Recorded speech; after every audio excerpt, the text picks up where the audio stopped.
बड़ा मेला यानी कि वर्ल्ड कप 2023 जिसका बिगल अब ऑलमोस्ट बज चुका है। न्यूजीलैंड और इंग्लैंड के दरमियान जनाब वर्ल्ड कप 2023 का पहला मैच अब खेला जा रहा है और 2019 की जो तारीख है वो एक दफा फिर से रिपीट हो सकती है, क्योंकि न्यूजीलैंड और इंग्लैंड दोनों इस वर्ल्ड कप 2023 को जीतने की सबसे मजबूत दावेदार टीमों में से दो टीमें हैं। इस वर्ल्ड कप 2023 के ओपनिंग मैच में न्यूजीलैंड और इंग्लैंड किन खिलाड़ियों के साथ मैदान में उतरेगा, यह आज की वीडियो में मैंने आपके साथ शेयर करना है। फाइनल प्लेइंग 11 क्या बनती जा रही है, क्योंकि न्यूजीलैंड के कप्तान केन विलियमसन जो हैं वो इस मैच से रूल आउट हो चुके हैं और वो कल के मैच में जनाब न्यूजीलैंड की जो टीम है उसको रिप्रेजेंट करते हुए नजर नहीं आएंगे। वो सिर्फ ड्रेसिंग रूम में बैठकर जनाब अपनी टीम जो है उसको दाद देते हुए नजर आएंगे। दूसरी जानिब जनाब वर्ल्ड कप 2023 के लिए रिटायरमेंट वापस लेने वाले बेन स्टोक्स, उनके बारे में भी इब्तदाई इतलात ये हैं कि कल के मैच में वो जनाब इंग्लैंड की तरफ से मैदान में नहीं उतरेंगे, क्योंकि इंग्लैंड के कप्तान जो जॉस बटलर हैं वो पहले ही इंडिकेट कर चुके हैं।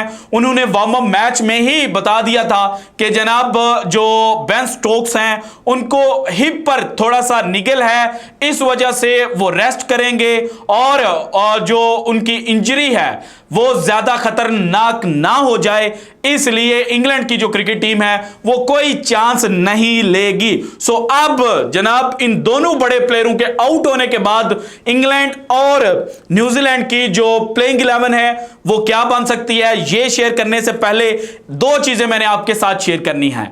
एक जनाब इंग्लैंड का जो 15 मेंबर स्क्वाड है उसका एनालिसिस ट्विटर के ऊपर शेयर किया गया था और ये एक ट्विटर अकाउंट है broken cricket dreams cricket blog, इन्होंने ये शेयर किया था। मुझे बड़ा मजेदार लगा, इसलिए मैंने सोचा कि ये भी आज की वीडियो में मैं आपके साथ शेयर करूंगा। और इस एनालिसिस को सुनकर जनाब ना सिर्फ पाकिस्तानियों के रोंगटे खड़े होंगे, ना सिर्फ पाकिस्तानियों के होश उड़ने जा रहे हैं, बल्कि भारत जो इस वर्ल्ड कप में 2011 वाली तारीख रिपीट करना चाहता है उनके लिए भी जनाब चीज़ें बहुत मुश्किल हो जाएंगी, क्योंकि यहाँ पर जो इस वर्ल्ड कप की सबसे मजबूत और सबसे दावेदार टीम है जीतने की, और वर्ल्ड कप 2019 को जनाब जो जिसका डिफेंस करेंगे, तो उस टीम के जो एनालिसिस सामने आए वो बड़े ख़तरनाक है।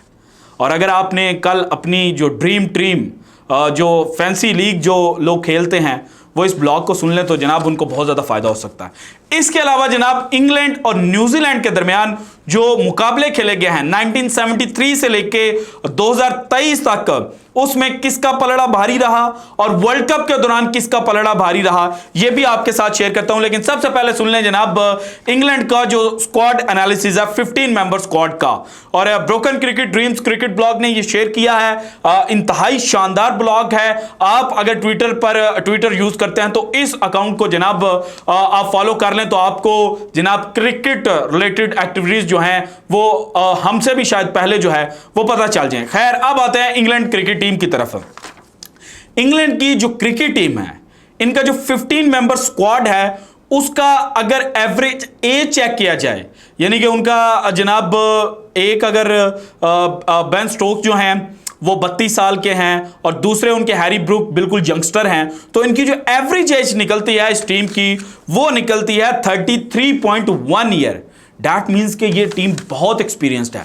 और इसके अलावा अगर इनका एवरेज ओडीआई एक्सपीरियंस देखा जाए, हर प्लेयर के जो मैचेस हैं वो जनाब डिवाइड किए जाएं 15 के ऊपर, तो ये 76 मैचेस का जनाब एवरेज एक्सपीरियंस निकलता है और इसमें एक डेब्यूटेंट भी है। इसके अलावा जनाब 15 मेंबर स्क्वाड जो है उन्होंने टोटल 1133 ओडीआई मैचेस जो हैं वो खेल रखे हैं, और इस टीम में 4 खतरनाक लेफ्ट हैंडेड बैट्समैन भी हैं। आज के मॉडर्न डे क्रिकेट में आपके पास अगर मिडिल ऑर्डर में अगर आपके पास ओपनिंग पेयर में जनाब लेफ्ट हैंडर बैटर है तो आपके लिए चीजें बड़ी इजी हो सकती हैं। सो इनके पास 4 जनाब मिडिल ऑर्डर और ओपनिंग में स्लॉट्स हैं जहां पर लेफ्ट हैंडर जो बैट्समैन है वो बैटिंग करते हैं। सबसे पहले ओपनर में देखा जाए तो डेविड मलान, इनकी अपनी क्लास है। उस तरह से जनाब ये जॉस बटलर की तरह लंबे लंबे छक्के नहीं लगाते, लेकिन रन बॉल या मोर देन रन बॉल जो है वो इनका स्ट्राइक रेट होता है। इसके बाद आ जाते हैं सैम करन, आईपीएल 2023 का जो सबसे एक्सपेंसिव प्लेयर था वो सैम करन था। हालांकि ये अपनी टीम के लिए उस तरह से परफॉर्मेंस नहीं कर पाए थे और 2022 के टी20 वर्ल्ड कप के फाइनल जो पाकिस्तान के खिलाफ इंग्लैंड ने जीता था उसका मैन ऑफ द मैच भी यही प्लेयर था। सो सैम करन जो है वो ऑलराउंडर एबिलिटीज के साथ इंग्लैंड को जनाब ये वर्ल्ड कप 2023 जितवाने में अहम किरदार अदा कर सकता है। इसके बाद मोइन अली ऑफ स्पिनर हैं और मिडिल ऑर्डर के अंदर बैटिंग करते हैं, एक्सप्लोसिव बैटिंग भी कर सकते हैं, खतरनाक रूप जो है वो किसी वक्त भी ये धार सकते हैं। चेन्नई सुपर किंग्स के लिए आईपीएल के दौरान ये जनाब खेलते हुए नजर आए।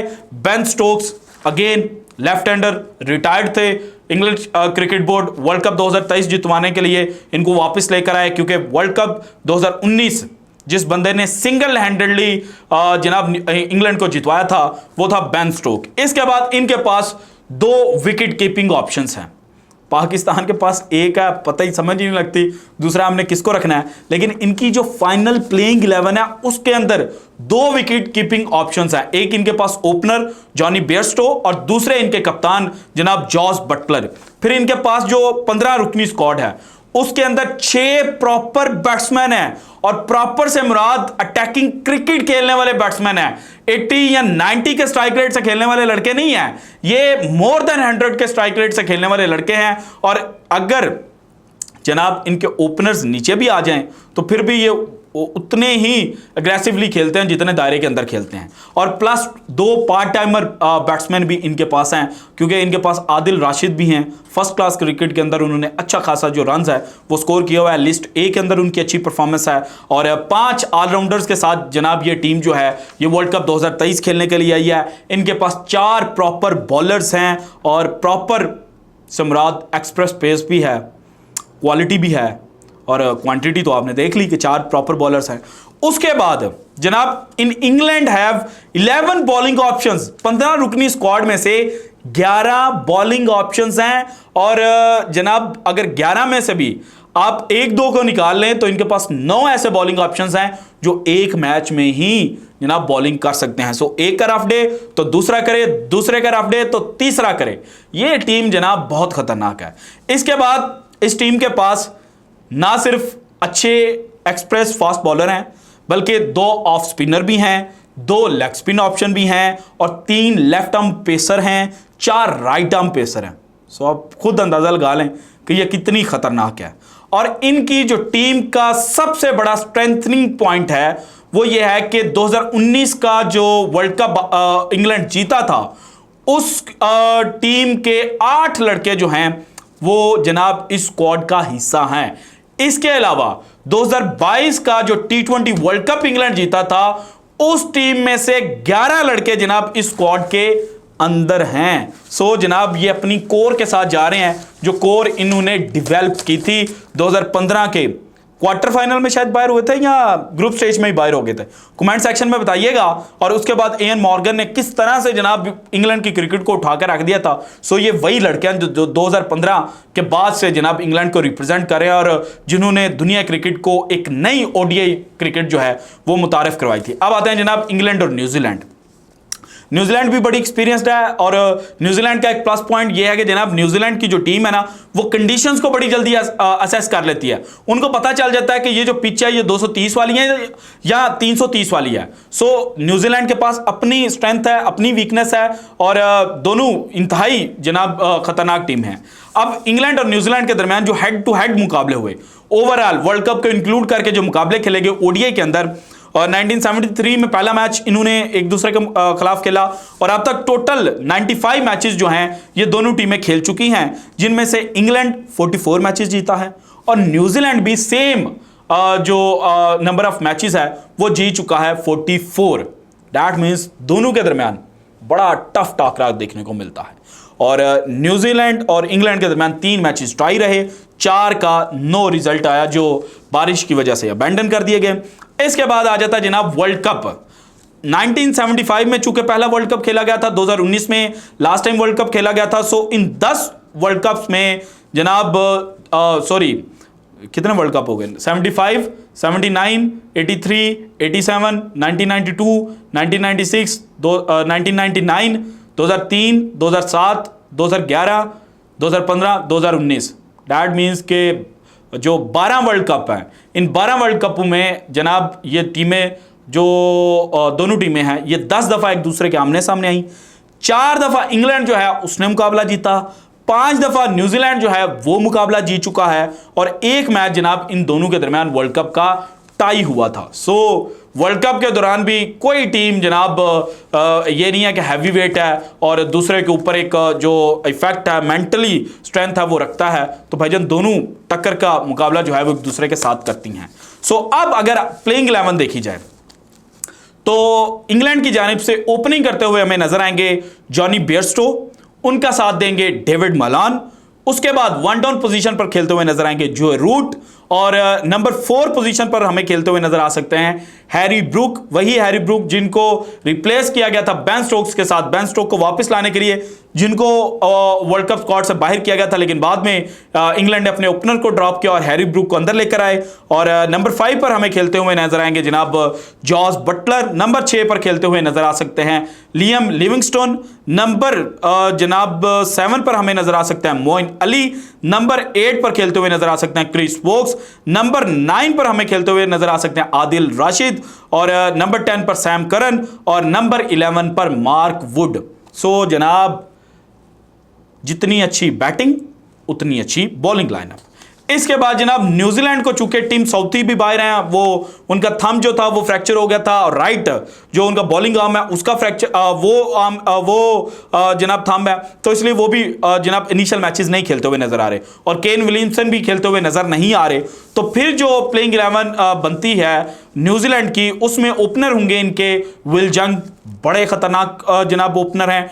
डेवन कॉनवॉय आईपीएल के अंदर बड़ा शानदार खेला है, और नंबर जनाब 3 पर खेलते हुए नजर आ सकते हैं हमें जनाब ग्लेन फिलिप्स, नंबर 4 पर खेलते हुए नजर आएंगे डैरल मिचेल, नंबर 5 पर खेलते हुए नजर आएंगे टॉम लैथम, नंबर 6 पर हो सकते हैं जेम्स नेशम, और नंबर 9 पर जनाब हमें Mitchell Santner, Trent Boult, Lockie Ferguson, Matt Henry और ई शोडी जो हैं वो खेलते हुए नजर आ सकते हैं। सो इनके पास भी बॉलिंग जो है वो अच्छी है।